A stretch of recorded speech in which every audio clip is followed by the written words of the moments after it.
Magandang araw po sa inyong lahat. Ito po naman si Kutsur Nanay, ang inyong lingkod. Ngayon guys, ipapakita ko sa inyo ang soybean fields namin na pinaupahan lang ito sa mga farmers namin dito sa Canada dahil maliban sa nag-retired na kami at saka hindi na namin magalaw ang lupa nito dahil nag-retired na, nag-enjoy na lang sa life. At ngayon, ipakita ko sa inyo ang soybeans. Ganito.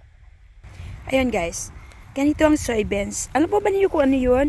Alam ko kung pangalan yun sa Pilipinas, pero ito ang tinawag nilang soybeans. Gaganon, ang ano na ito ay ganyan. Ipapakain ito sa baka nila. Sa mga cows lang ito guys.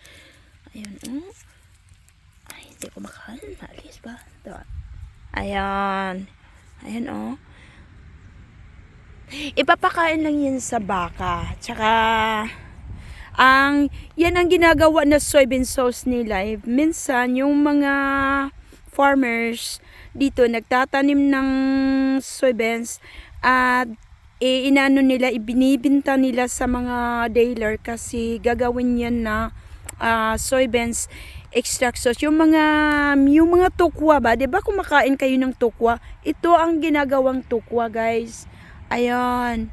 So, palakad-lakad ako, mahina pa ako maglakad dahil Diyos ko po, baka matumba itong mga soybeans na to at saka maano pa ako sa mga kapitbahay namin, baka sabihin nila ano ginagawa ko nito.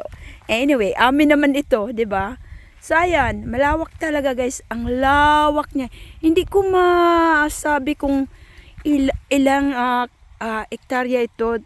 Sobrang laki siya. Ayan. At saka ayan, naglalakad ako.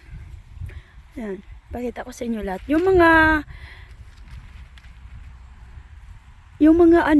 kapitbahay namin dito malayo. Ganyan kami dahil nasa countryside kami. Yan, paikot ko yung camera.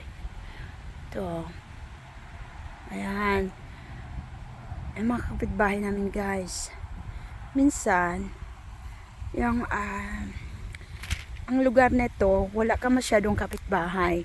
Dahil, kung may farm ka, hindi masyadong kapitbahay mo dahil kailangan mo ang malaking lupa para sa farm nyo, para ipapakain ng baka yung mga hay at saka ang iba tinataniman ng kahit ano naman. Last year ang tinatanim namin nito ay corn, ay ngayon pala soybeans. Yun, ganito. At saka ayun, sa paligid tingnan nyo ang kahoy guys. Ayan.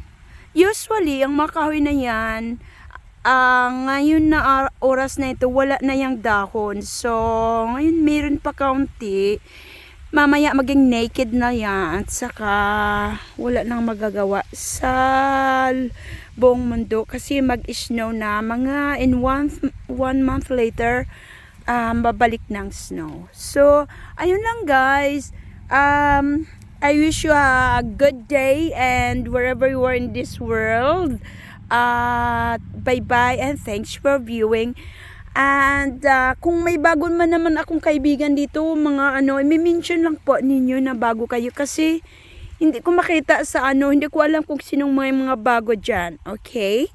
Maraming salamat and thanks for viewing this video brought to you by Kutsur Nanay. Bye-bye.